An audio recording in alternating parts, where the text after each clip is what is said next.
l'Écriture, comme on le dit. Il a appris beaucoup de choses auprès de cet homme.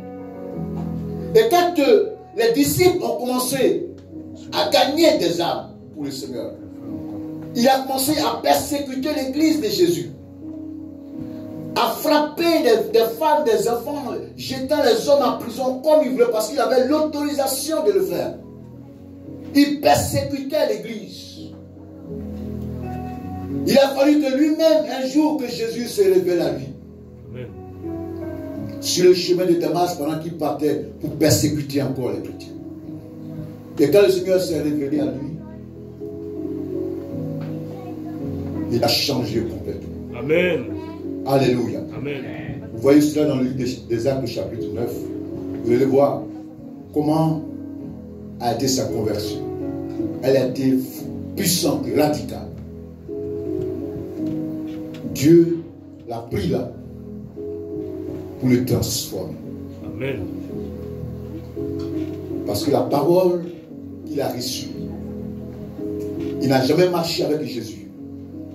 Mais Jésus s'était présenté à lui. Et quand il a accepté la personne de Jésus, et qu'il a pris le temps de jeûne et de prière pendant 3 jours, quand il est sorti de là, il s'est métamorphosé.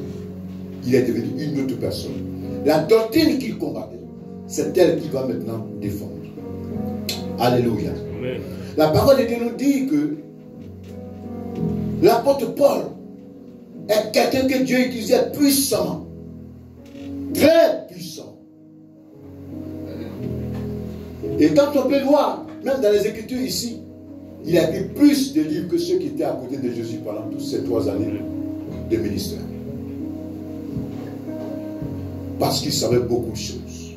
Parce qu'il a vécu beaucoup de choses. Et cet homme-là, un jour,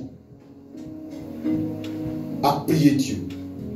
Parce que dans sa chair, il y avait une écharpe, une infirmité. Il crie à Dieu.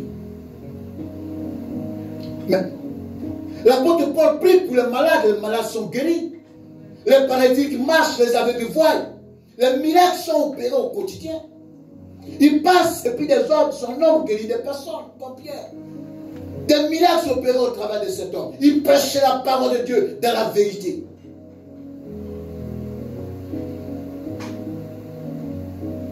Il n'avait pas de péché en lui. C'est un être humain, il a péché, ça c'est clair. Mais c'est quelqu'un qui marchait dans la droiture, de la sanctification. Il avait la crainte de Dieu en lui. Dieu opérait au travers de lui. Quand il finit de prier pour les malades, que les malades sont guéris, quand il retourne à la maison, il sent la douleur dans sa chair. Il crie à Dieu. Et il y a un silence total. Amen. Un silence. Amen. Total. Dieu ne répond même pas à ses prières. Amen. Dieu ne répond pas à ses prières.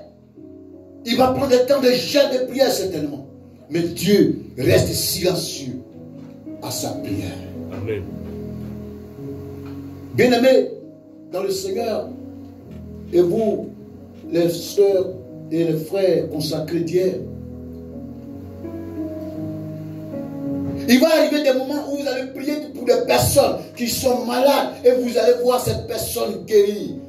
Mais quand vous serez malade, Dieu va garder le silence.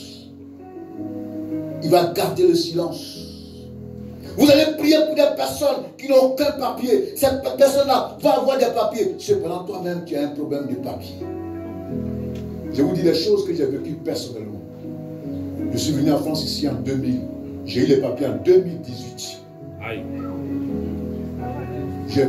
Je suis un spécialiste de OPTF. Dites-moi, si quelqu'un a OPTF, je te dis comment tu vas faire. Parce que je suis dedans. J'ai été dedans et je sais comment ça se passe. J'ai fait combien de fois des recours. Mais cependant, il y a des personnes qui viennent vers moi pour prier. Ils disent, Seigneur, pasteur, aide-moi. Vraiment, parce que je n'ai pas de papier. Et je prie pour des personnes. Ils m'ont déposé les papiers. Ils ont leurs résultats. Amen. Moi, je fais de justice en justice. Rien. Dieu garde silence. Et quelquefois, tu te dis, mais qu'est-ce que j'ai fait? Tu vas te mettre à genoux, gêner, prier, demander pardon pour la sanctification. Le problème n'est pas de la sanctification. Le problème est que Dieu veut garder silence. Tout, il veut fermer sa bouche. Amen. Bien aimé, et si Dieu garde le silence, quelle sera ton attitude?